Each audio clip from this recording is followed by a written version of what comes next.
প্রিয় লিসেনার্স, আসসালামু আলাইকুম। আশা করছি সবাই অনেক ভালো আছেন। আজকে বেশ কয়েকটি এপিসোড নিয়ে আপনাদের সামনে হাজির হয়েছি। আশা করছি এই ঘটনাগুলি আপনাদের অন্যরকম ভালো লাগবে।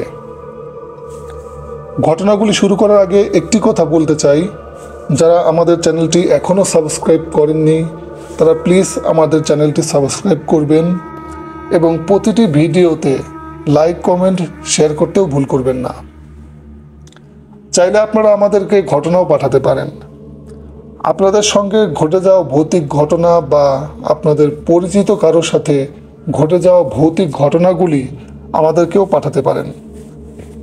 আমাদেরকে ঘটনা পাঠানোর ঠিকানা bhutervoybd@gmail.com।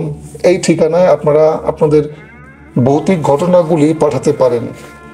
তো চলুন শুরু করি আজকের প্রথম ঘটনা।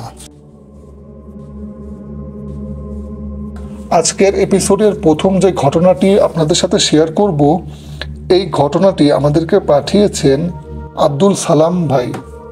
ওনার বাড়ি টাঙ্গাইল জেলার মধুপুর থানার। আর যার সঙ্গে ঘটনাটি ঘটেছিল তার নাম আব্দুল মালেক। ওনার বাড়ি চাঁদপুর জেলার মতলব থানার কোনো একটি গ্রামে। সঙ্গত কারণে উনি ওনার গ্রামের নামটি আমাদেরকে বলতে নিষেধ করেছেন, তাই গ্রামের নামটি আমরা বলতে পারছি না। ঘটনাটি খুব বেশি আগের নয়। ঘটনাটি 2016 সালের শীতের একটি মাসে। তখন এই আব্দুল মালেক ভাই সদ্য এসএসসি পরীক্ষা দিয়ে একটি লম্বা ফ্রি সময় পার করছিলেন। যেহেতু আব্দুল মালেক ভাই গ্রামের একটি ছেলে এবং তার বয়স 20 থেকে 22 বছর, তাই সে গ্রামের 8-10টি ছেলের মতোই বেশ চঞ্চল ও দুরন্ত প্রকৃতির ছিল। সারাদিন ঘোরাঘুরি, আড্ডা দেওয়াই ওই সময়ের প্রধান কাজ ছিল এই মালেক ভাইয়ের। ঘটনাটি যেদিন ঘটেছিল সেদিন এই আব্দুল মালেক ভাই এবং তার কয়েকটি বন্ধু মিলে তারা প্ল্যান করলো, এখন যেহেতু শীতকাল, তাই তাদের বাড়ির থেকে একটু দূরের একটি নিরিবিলি রাস্তার পাশে বেশ কয়েকটি খেজুর গাছ ছিল। আর ওই খেজুর গাছগুলোতে রস সংগ্রহের জন্য হাড়ে রাখা হতো। তারা প্ল্যান করলো আগামীকাল ভোরবেলায় তারা খুব দ্রুতই এসে ওই রসগুলো সংগ্রহ করে তারা খাবে। পরের দিন সকালে তাদের এক বন্ধু এসে এই মালিক ভাইকে ডাক দেয়। যথারীতি মালিক ভাইও বের হয়ে আসে এবং তারা মোট 3 থেকে 4 জন ওই গাছটির কাছে যায় এবং 2-3টি গাছ থেকে তারা রস সংগ্রহ করে ওখান থেকে চলে আসে। তো প্রথম দিন খুব ভালোভাবেই তারা রস সংগ্রহ করে ওখান থেকে চলে আসে এবং তাদের সাথে কোনো ভৌতিক ঘটনা সেদিন ঘটেনি। তারা যখন দিনের বেলা একত্রিত হয়েছিল তখন তারা এই বিষয়টি নিয়ে বেশ হাসাহাসি এবং মজা করলো।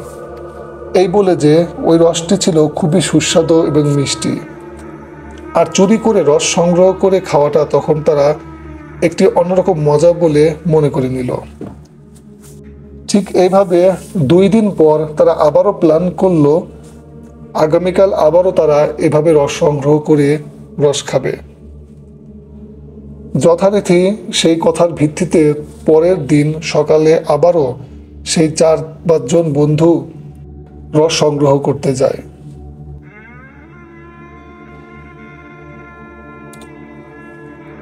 তবে এবার রস সংগ্রহ করার জন্য তারা একটু বেশি আগেই ওই জায়গায় চলে এসেছিল। সময়টি ছিল প্রায় রাত 3টা থেকে 3:30। গভীর রাত, চারিদিকে কোনো মানুষের অস্তিত্ব নেই, শুধুমাত্র তারা 4 থেকে 5 জন ছাড়া।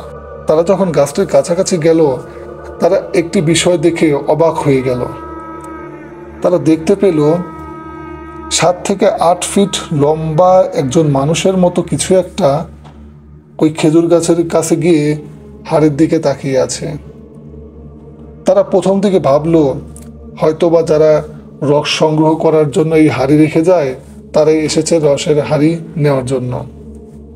তারা একটু লুকিয়ে পড়ে এবং ওই জিনিসটা দেখতে থাকে যে কি হয়। তারা যেহেতু রস চুরি করতে এসেছিল তাই তারাও সহজে যাচ্ছে না যে আগে দেখি এটি অন্য কিছু কিনা। আর যেহেতু এসেছি রস না খেয়ে তো যাওয়াও যাবে না। বেশ কিছু সময় তাকিয়ে থাকার পর তারা দেখতে পান ওই 7 থেকে 8 ফিট লম্বা মানুষ টাইপের ওই জিনিসটি তার হাতটি লম্বা করে ওই হাঁড়িটি পেরে নিয়ে আসছে। এই দৃশ্যটি দেখে তারা 3-4 জন বন্ধু প্রচণ্ড পরিমাণ ভয় পেয়ে যায়। তারা বুঝতে পারে এটি কোনো স্বাভাবিক ঘটনা নয়, নিশ্চয়ই কোনো ভয়ানক জিন অথবা পিশাচ হবে হয়তো। তাদের ওই জায়গা থেকে নড়ার মতো কোনো শক্তি সে সময় ছিল না। আরেকটি বিষয় বলে রাখছি, তারা যে অবয়বটিকে দেখছিল তারা কিন্তু পেছন থেকে দেখছিল। ওই অবয়বটির মুখ বা অন্যান্য কিছু সেভাবে তারা দেখতে পাচ্ছিল না। আরেকটি বিষয় লক্ষ্য করে, ওই অবয়বটি কিন্তু মাটি থেকে প্রায় 1 ফিট উপরে শূন্যের উপর ভেসেছিল, কিন্তু দেখা যাচ্ছিল মানুষের মতোই অনেকটা, শুধুমাত্র তার হাইটের দিক দিয়ে সে একটু বেশি লম্বা।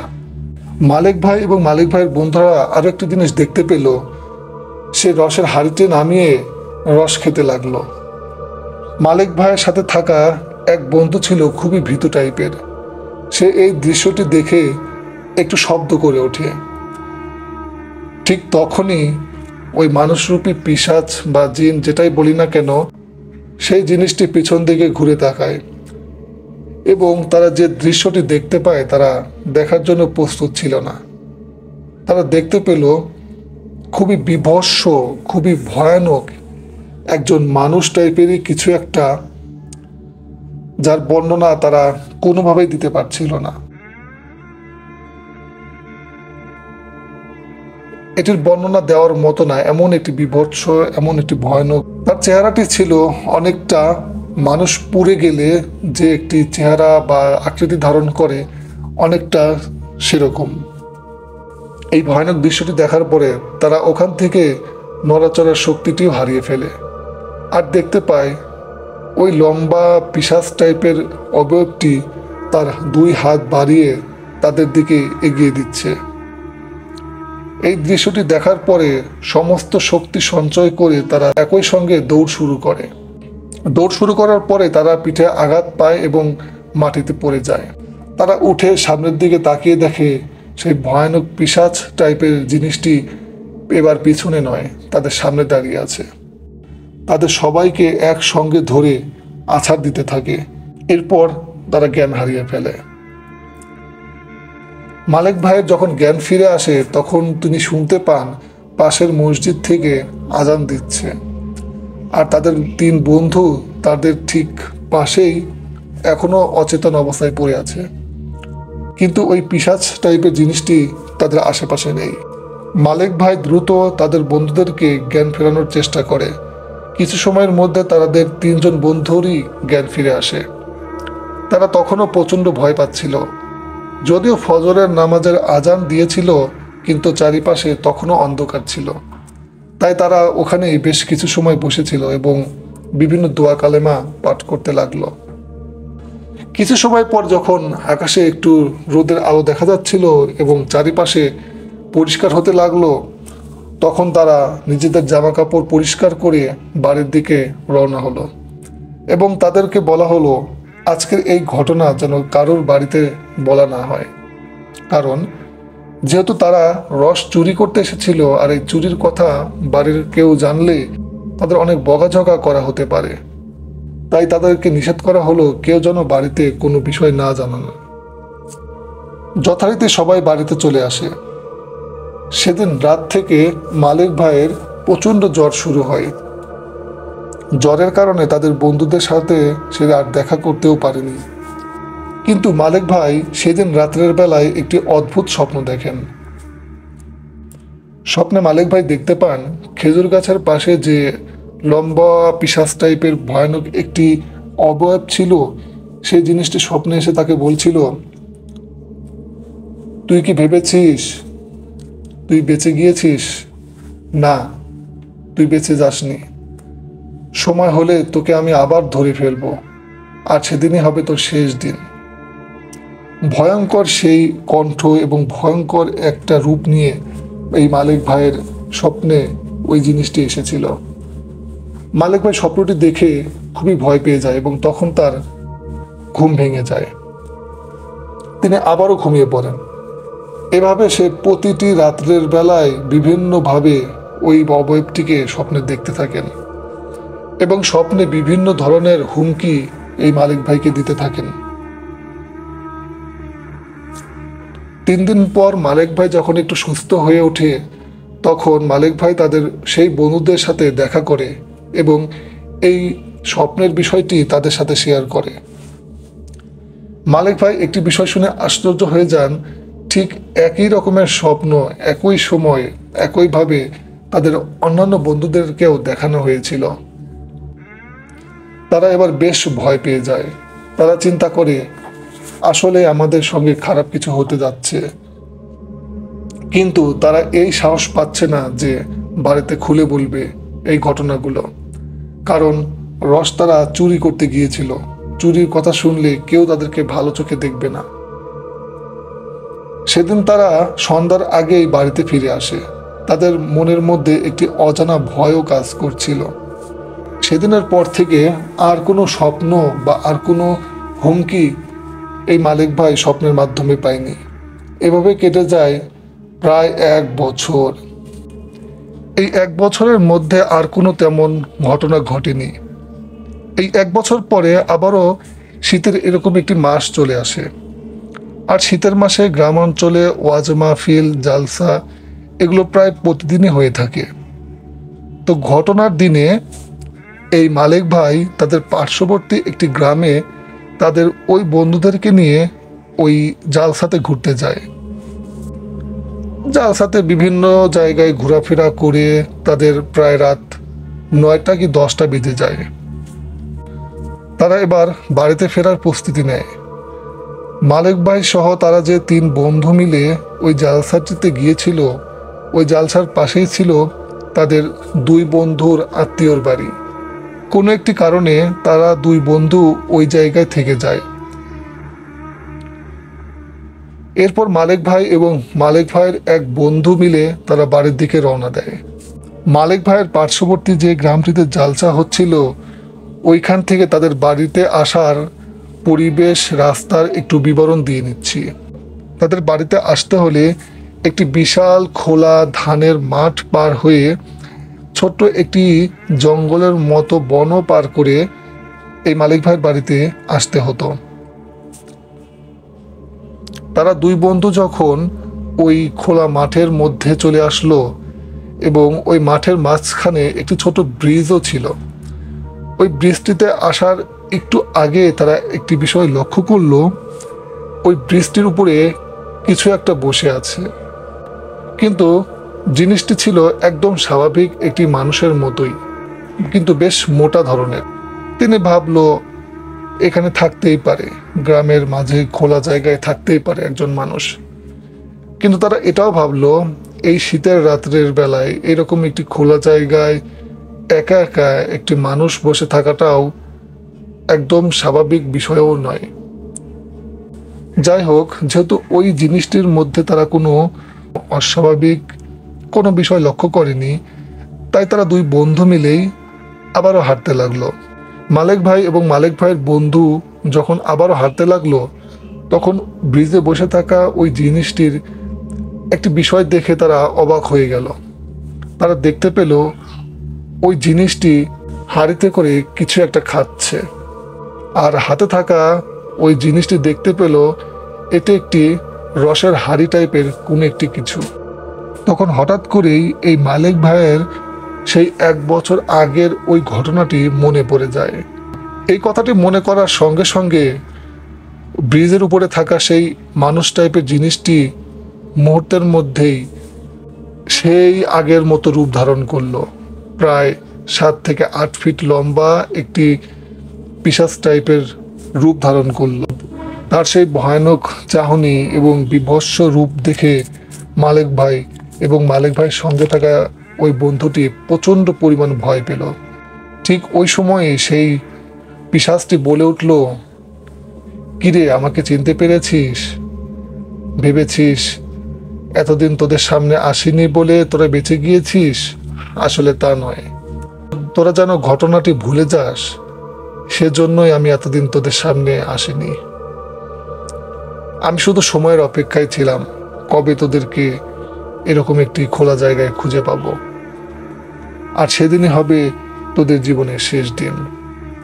এটি বলার সঙ্গে সঙ্গে ওই ভয়ঙ্কর পিশাচটি আরো ভয়ানক রূপ ধারণ করে। এই দৃশ্যটি দেখে মালিক ভাই এবং মালিক ভাইয়ের বন্ধু দৌড়াতে শুরু করে। কিছুক্ষণ দৌড়ানোর পরেই মালিক ভাই অনুভব করেন সে আর দৌড়াতে পারছে না। তাদের দুই বন্ধুর জামা ধরে কেউ আটকে রেখেছে। তখন পেছন দিক ঘুরে দেখতে পায় সেই পিশাচটি সেই আগের ব্রিজের ওই জায়গাটিতেই রয়েছে, কিন্তু তার হাতটি প্রায় 100 থেকে 150 ফিট দূরে লম্বা করে তাদের এই জামা ধরে আছে। তারা সেখান থেকে নড়তে পারছে না। তারা বিভিন্নভাবে দোয়া দরুদ পড়তে লাগলো, আর পেছন থেকে ওই পিশাচটি ভয়ঙ্কর শব্দ করে করে তাদের দিকে একটু একটু করে এগিয়ে আসছিল। যেহেতু পাশের গ্রামে ওয়াজ মাহফিল চলছিল, তাই বিভিন্ন সময় ধাপে ধাপে মুসল্লি ওই রাস্তা দিয়েই আসছিল। ঠিক ওই সময় মালিক ভাই দেখতে পান তাদের গ্রামেরই দুজন ব্যক্তি তাদের ওই রাস্তার দিকেই এগিয়ে আসছে, আর তখন মালিক ভাই তাদের নাম ধরে ডাকতে থাকেন। ঠিক ওই সময়ে এই পিশাচটি তাদের জামা ছেড়ে দেয় এবং ওখান থেকে অদৃশ্য হয়ে যায়। মালিক ভাই এবং মালিক ভাইয়ের বন্ধু কিছুটা হাঁপাতে হাঁপাতে ওই লোক দুটির দিকে এগিয়ে যায়। এরপর ওই ব্যক্তিদের কাছে এই ঘটনাগুলি শেয়ার করার পরে গ্রামের ওই দুইজন ব্যক্তি আব্দুল মালেক এবং তার সাথে থাকা বন্ধুকে বাড়িতে পৌঁছে দেয়। কি মনে হচ্ছে ঘটনাটি এখানেই শেষ? না, ঘটনা এখানেই শেষ নয়। সবচেয়ে ভয়ানক ঘটনা সামনে অপেক্ষা করছিল, এটি এখন আপনাদের সাথে শেয়ার করব। ঠিক সেদিনই আবারও মালিক ভাই স্বপ্ন দেখতে পান ওই পিশাচটি আরো ভয়ঙ্কর রূপে ধারণ করে স্বপ্নে তাকে এসে বলছে, আবারও তোর সঙ্গে আমার দেখা হবে। এবার তুই বেঁচে গেলি, কিন্তু এরপরে আর তুই বেঁচে যাবি না। এই স্বপ্নটি দেখার পরে মালিক ভাই প্রচন্ড ভয় পেয়ে যায়। এবার চিন্তা করে এই বিষয়টি আর লুকিয়ে রাখা যাবে না, এই ঘটনাটি বাড়িতে জানাতেই হবে। পরের দিন সকালে মালিক ভাই তাদের পরিবারের প্রত্যেককে এই ঘটনাগুলো খুলে বলে। পরিবারের সবাই বুঝতে পারল বিষয়টি মালিক ভাই ঠিক করেনি। মালিক ভাই সবার কাছেই ক্ষমা প্রার্থনা করে। এরপরে মালিক ভাইকে পরিবারের কেউ আর তেমন কিছু বলেনি। এরপর মালিক ভাইয়ের পরিবার তাদের পার্শ্ববর্তী একটি থানায় একজন বড় কবিরাজের সন্ধান পান। ওই কবিরাজের কাছে গিয়ে মালিক ভাইয়ের সমস্ত ঘটনাগুলো খুলে বলা হয় এবং ওই কবিরাজটি কিছু সময় চুপ করে থাকে।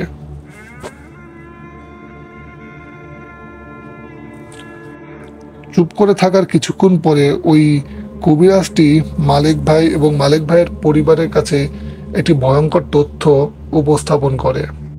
কবিরাজটি বলতে থাকেন, এই মালিক ভাই প্রথম যেদিন রস সংগ্রহ করতে গিয়েছিল সেদিন কিন্তু কোনো ভৌতিক ঘটনা বা কোনো ভৌতিক বিষয় ঘটেনি, কিন্তু দ্বিতীয়বার যখন তারা রস চুরি করতে গিয়েছিল তখনই কিন্তু এই ভয়ানক দৃশ্যের সম্মুখীন হয়েছিল। মূলত ওই খেজুর গাছটিতে যে ব্যক্তি রস সংগ্রহ করার জন্য হাড়ি রেখে যেত উনি একজন ছিলেন কালো জাদুক, মানে উনি অনেক কালো জাদু বা বিভিন্ন রকমের ব্ল্যাক ম্যাজিক, খারাপ জাদু করার মতো শক্তি ওনার ছিল। রস যেহেতু চুরি হয়েছিল তাই সে তার কাছে থাকা ভয়ানক একটি পিশাচের মাধ্যমে এই চোরটিকে ধরার চেষ্টা করেন। তবে তিনি সে চোরকে ধরার বদলে জিনের সঙ্গে এরকম একটি ডিল করেন, এই গাছের রস যে চুরি করতে আসবে তাকে যেন ভয়ানক দৃশ্য দেখিয়ে বা ভয়ানক রূপ দেখিয়ে মেরে ফেলা হয়। আর এটি করেছিল সেই গাছের হাড়ি লাগানো ওই ব্যক্তি। ওই ব্যক্তিটি এই পিশাচটিকে এই গাছে পাঠিয়েছিল। এর জন্যই ওই পিশাচটি মালেক এবং মালেক ভাইয়ের বন্ধুদের সাথে বিভিন্নভাবে দেখা দিচ্ছিল, আর স্বপ্নের মাধ্যমেও অনেক হুমকি দিচ্ছিল। এরপর মাগরিবের আজান দিয়ে দেয়। মাগরিবের আজানের পরে ওই হুজুরটি বলল, আমি ওই পিশাচ জিনটিকে হাজির করব, এরপর দেখা যাক কি করা যায়। যথারীতি মাগরিবের নামাজের পরে ওই পিশাচটিকে ডাকা হয়। পিশাচটি সহজে হাজির হচ্ছিল না। অনেক চেষ্টার পরে ওই পিশাচ জিনটি মালিক ভাইয়ের উপরে হাজির হয়। এরপর মালিক ভাইয়ের শরীরে পিশাচটি ভর করে কথা বলতে থাকে। পিশাচটি বলে ওঠে, আমাকে কেন ডেকেছিস? আমাকে ডেকে কোনো লাভ হবে না, কারণ আমার মালিক আমাকে যেটা বলেছে আমি সেটা করেই ছাড়ব। কবিরাজ এবার বলে, এরা ছোট মানুষ, এরা একটি ভুল করেছে, এই ভুলের শাস্তিতেও মৃত্যু হতে পারে না। তুমি যথেষ্ট পরিমাণ তাদেরকে ভয় দেখিয়েছ, ক্ষতি করার চেষ্টা করেছ, এটি অনেক। এখন তুমি ওদেরকে ছেড়ে দাও। জিনটি কোনোভাবেই তাদেরকে ছাড়তে যাচ্ছিল না। এক পর্যায়ে ওই কবিরাজটি এই পিশাচ জিনটিকে বিভিন্ন ভয় দেখিয়ে, বোতলবন্দির অন্যান্য ভয় দেখিয়ে ওই জিনকে রাজি করান। কিন্তু এই জিনটি চলে যাওয়ার আগে একটি জিনিস এই কবিরাজটিকে বলে ওঠে, মালেক এবং মালেকের সঙ্গে থাকা এই 3-4 জন বন্ধু রাত্রের বেলা কখনোই যেন একা চলাফেরা না করে। এই বলে ওই জিনটি ওইখান থেকে চলে যায়। এরপর থেকে আর কোনো ঘটনা এই মালেক ভাইয়ের সঙ্গে ঘটেনি। তো এই ছিল আজকের এপিসোডের প্রথম ঘটনা। ঘটনাটি আপনাদের কেমন লেগেছে অবশ্যই কমেন্ট করে জানাতে ভুলবেন না। আমাদের চ্যানেলটি ভালো লেগে থাকলে অবশ্যই চ্যানেলটি সাবস্ক্রাইব করবেন, আর প্রতিটি ভিডিওতে লাইক শেয়ার করতেও ভুল করবেন না। আপনারা চাইলে আপনাদের সঙ্গে ঘটে যাওয়া অথবা আপনাদের পরিচিত কারোর সঙ্গে ঘটে যাওয়া ভৌতিক ঘটনা আমাদেরকে পাঠাতে পারেন। আমাদেরকে ঘটনা পাঠানোর ঠিকানা bhuterbhoybd@gmail.com। এই ইমেল অ্যাড্রেসে আপনারা যে কোনো ভৌতিক ঘটনা পাঠাতে পারবেন। প্রিয় লিসেনার্স, এখন যে ঘটনাটি আপনাদের সঙ্গে শেয়ার করব, এই ঘটনাটি যেমন ভয়ানক তেমনি একটি শিক্ষণীয় ঘটনা। অতিরিক্ত কোনো কিছুই ভালো নয়। অতিরিক্ত রাগ, অতিরিক্ত সাহস, অতিরিক্ত জেদ, কোনো কিছুই অতিরিক্ত ভালো নয়। তার একটি জলজান্ত প্রমাণ এই ঘটনাতে আপনারা জানতে পাবেন। তো চলুন ঘটনাটি শুরু করি। এই ঘটনাটি আমাদেরকে পাঠিয়েছেন ওয়াহিদ আব্দুল্লাহ, আর ঘটনাটি যার সঙ্গে ঘটেছিল তার নাম শামীম আহমেদ। ঘটনাটি 2008 সালের এপ্রিল অথবা মে কোনো একটি মাসে সংঘটিত হয়েছিল। সময়টি ছিল বেশ গরমের একটি মাস। শামীম ভাই এবং শামীম ভাইয়ের কয়েকজন ভাই বন্ধু মিলে তাদের বাড়ির পাশে আড্ডা দিচ্ছিল। আরেকটি বিষয় আগে থেকে বলে রাখছি, শামীম ভাই ছিল অত্যন্ত সাহসী একজন ব্যক্তি। তাদের গ্রামের মধ্যে সাহসী ব্যক্তির নাম যদি ধরা হয় তাহলে এক বাক্যে এই শামীম ভাইয়ের নামটি উঠে আসতো। রাত নয় দিন নয়, যখন তখন সে যে কোনো জায়গায় একা যেতে পারত।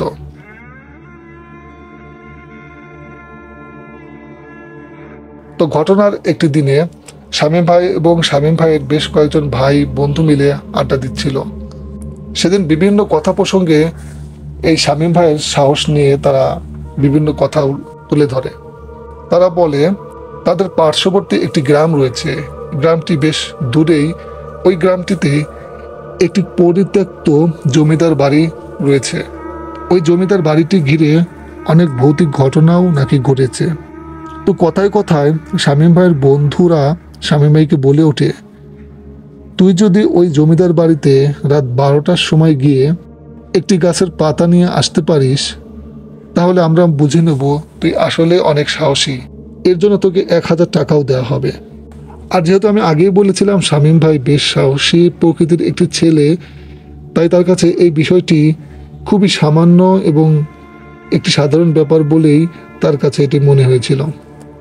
তো যেই কথা সেই কাজ। তার পরের দিন শামীম ভাই প্রস্তুতি নিয়ে আসে। সময়টি ছিল রাত 11টা। তারা বিভিন্ন আলাপচারিতার পরে শামীম ভাই বলল, আমাদের এই গ্রাম থেকে ওইখানে যেতে হলে প্রায় আধা ঘন্টা থেকে 40 মিনিট লেগে যাবে। তাই আমি কিছুক্ষণের মধ্যেই ওই পরিত্যক্ত জমিদার বাড়ি থেকে ঘুরে আসবো এবং ওইখানকার কোন একটি গাছের ডাল আমি নিয়ে এসে তোদের দেখাবো। শামীম ভাই এটিও বলে, আমি ঘুরে এসেই কিন্তু ওই 1000 টাকা নিয়ে নেব। তো শামীম ভাইয়ের বন্ধুরা বলে, তোর এই 1000 টাকা আমাদের কাছেই আছে, এই যে এই টাকাটা তুই দেখে যা। তো যেই কথা সেই কাজ। রাত তখন 11টা 20। তখন এই শামীম ভাই একা একা ওই জমিদার বাড়ির উদ্দেশ্যে রওনা দেয়। আর শামীম ভাইয়ের বন্ধুরা তাদের ওই গ্রামের একটি জায়গাতেই আড্ডা দিতে থাকে। তারা চিন্তা করলো শামীম হয়তো বা ঘুরেই আসবে, আর এই 1000 টাকা শামীমকে দিয়ে দিতে হবে। এরকম বেশ কিছু সময় যাওয়ার পরে তারা লক্ষ্য করে সময়টি তখন 12:30। তারা ভাবলো হয়তো বা আর কিছু সময় পরে চলে আসবে। এভাবে করতে করতে রাত 1টা বেজে যায়। এরপরে রাত 1:30টা বেজে যায়। শামীম ভাই তখনও আর ফিরে আসে না। তাদের বন্ধুরা ভাবলো শামীম কি আমাদের সাথে মজা করছে? এত রাত হয়ে গেল এখনো শামীম আসছে না, বড়জোর 1 ঘন্টা লাগবে সর্বোচ্চ হলেও, কিন্তু এখানে 1.5 ঘন্টাও পার হয়ে যাচ্ছে, এখনো শামীমের কোনো খোঁজ নেই। বেশ কিছুক্ষণ আলাপচারিতার পরে তারা চিন্তা করে ওই জায়গাটি যেহেতু খুবই ভয়ানক, তাই শামীমের কোনো ক্ষতিও হয়ে যেতে পারে। তাই তারা চিন্তা করলো আমরা ওইদিকে রওনা দিই, দেখি কোনো কিছু পাওয়া যায় কিনা। এই কথা চিন্তা করার পরে তারা 3 বন্ধু মিলে সেই জমিদার বাড়ির উদ্দেশ্যে রওনা দিল। রাস্তার মধ্যে তারা কোনো মানুষ বা কোনো প্রাণীকেও তারা দেখতে পাচ্ছিল না। তারা 30-35 মিনিটের মধ্যেই ওই জমিদার বাড়ির সামনে গিয়ে উপস্থিত হয়। ওই জমিদার বাড়িটি সেদিন দেখে মনে হচ্ছিল আরো ভয়ানক। একটি অজানা ভয় তাদের মধ্যেও কাজ করছিল। তারা জমিদার বাড়ির চারদিকে খোঁজাখুঁজি করলো, কিন্তু তারা কোথাও এই শামীম ভাইকে দেখতে পাচ্ছিল না। এবার তারা একটু ভিতরে ঢোকার চেষ্টা করে। সামান্য একটি ভিতরে ঢুকতেই তারা একটি ভয়ঙ্কর দৃশ্য দেখতে পান। তারা দেখতে পান শামীম নিচে অচেতন অবস্থায় পড়ে আছে এবং তার 1 হাত ও 1 পা ভেঙে বাঁকা হয়ে আছে। এই দৃশ্যটি দেখে তারা 3 জনই ভয় পেয়ে যায় এবং শামীমের কাছে গিয়ে শামীমকে তুলে বাইরে নিয়ে আসে। বাইরে আনার পর শামীমের জ্ঞান ফেরানোর চেষ্টা করে, কিন্তু তখনও শামীমের জ্ঞান ফিরছিল না। পরবর্তীতে 3 জন তারা ঘাড়ে করে তাদের বাড়ির পাশে থাকা একটি ডাক্তারের কাছে নিয়ে যায়। ডাক্তার শামীম ভাইয়ের সমস্ত কিছু দেখে বলে, এই ছেলেটির একটি হাত এবং পা একেবারে ভেঙে গুঁড়িয়ে দেওয়া হয়েছে। পরের দিন সকালে শামীমের বাড়িতে গিয়ে শামীমের কাছে এই ঘটনাটি জিজ্ঞেস করা হয়। শামীম তখন কোনো কথা বলছিল না। এত সাহসী এবং চঞ্চল টাইপের একটি ছেলে একদিনের মধ্যেই কেমন যেন নিশ্চুপ হয়ে গেল। তারাও সেদিন আর তেমন কিছু তাকে জিজ্ঞাসা করেনি। তারা এটি বুঝেছিল শামীমের সঙ্গে খুব ভয়ানক কিছুই ঘটেছে। কয়েকদিন পরে এই শামীম ভাইয়ের বন্ধুরা যখন শামীমের কাছে আবারও যায়, তখন শামীম একটু একটু কথা বলতে পারছিল। আর তখনই শামীম ভাইয়ের বন্ধুরা এই শামীম ভাইকে বলে সেদিন আসলে কি ঘটেছিল। তখন শামীম বলতে থাকে, শামীম ভাই বলছিল, আমি যখন তোদের কাছ থেকে বিদায় নিয়ে ওই জমিদার বাড়ির পাশে গিয়েছিলাম, তখন পর্যন্ত কোনো ঘটনা ঘটেনি, সবকিছুই ছিল একদম স্বাভাবিক। কিন্তু গাছের ডালটি যখন নিয়ে বের হব, ঠিক ওই সময়ই আমার মনে হলো কেউ আমাকে ধরে প্রচণ্ড জোরে এই সানের দেয়ালে আমাকে 3-4 বার আছাড় দিতে থাকে, আর এক সময় আমি জ্ঞান হারিয়ে ফেলি। আমি কোনো কিছু তখন দেখতে পাইনি, শুধু এটুকুই অনুভব করেছিলাম বিশাল বড় টাইপের কোনো লোমশ টাইপের হাত আমাকে ধরে কয়েকবার আছাড় দিয়েছে। আমি কিছু করার মতো পরিস্থিতি তখন ছিল না। এরপর আমি জ্ঞান হারিয়ে ফেলি।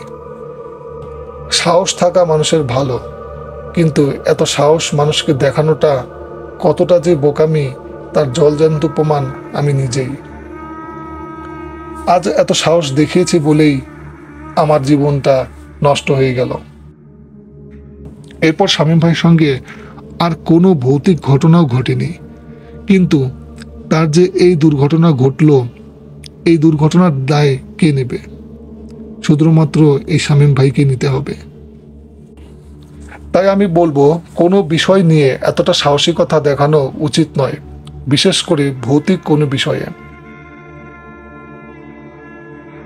প্রিয় লিসেনার্স, এই ছিল আজকের এপিসোডের ঘটনাগুলি আপনাদের কেমন লেগেছে অবশ্যই ভিডিওতে একটি লাইক, কমেন্ট করে আপনাদের মূল্যবান মতামতগুলো জানাবেন। আপনারা কোন ধরনের ঘটনাগুলো বেশি শুনতে চান তাও আমাদেরকে কমেন্ট করে জানাতে পারেন। আপনাদের সঙ্গে ঘটে যাওয়া কোনো ভৌতিক ঘটনা অথবা আপনাদের পরিচিত কারোর সঙ্গে ঘটে যাওয়া ভৌতিক ঘটনাগুলি চাইলে আমাদের কাছে শেয়ার করতে পারেন। আমাদের কাছে ঘটনা পাঠাতে চাইলে আমাদের ইমেল অ্যাড্রেসে ঘটনা পাঠাতে হবে। আমাদের ইমেল অ্যাড্রেসটি হচ্ছে bhuterbhoybd@gmail.com। এই ইমেল অ্যাড্রেসে আপনারা ঘটনা পাঠাতে পারবেন। এই ঘটনাগুলি বিশ্বাস করা না করা সম্পূর্ণই আপনাদের ব্যক্তিগত ব্যাপার। এ বিষয়ে আমাদের কোনো মন্তব্য নেই। সকলেই ভালো থাকবেন, সুস্থ থাকবেন, আর পরবর্তী এপিসোড শোনার আমন্ত্রণ জানিয়ে আজকের মতো এখানেই বিদায় নিচ্ছি। আসসালামু আলাইকুম।